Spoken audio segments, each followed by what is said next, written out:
Hello guys, welcome back to our channel Gaming Basics, where we teach you basic tutorials on games. And in today's video I'm going to teach you guys how you guys can compete in the solo victory cup.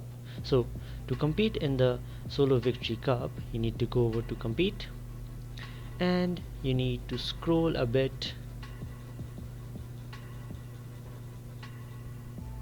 until you find the solo victory cup. So you can go into event details and it tells that this event starts in 9 days.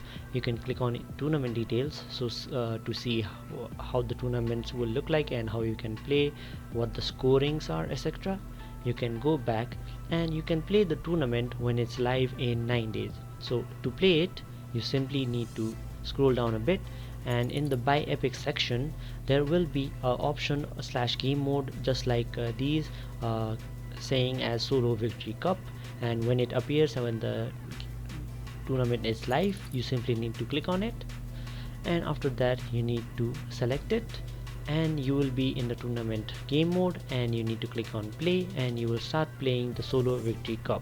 So that's how you do it, guys. So thank you for watching. Make sure to like, share, comment and subscribe. Don't forget to hit the bell icon so you don't miss out on our next video, and also please let us know in the comment section what video you guys want us to cover next, and we will do so. So thank you for watching and see you guys soon.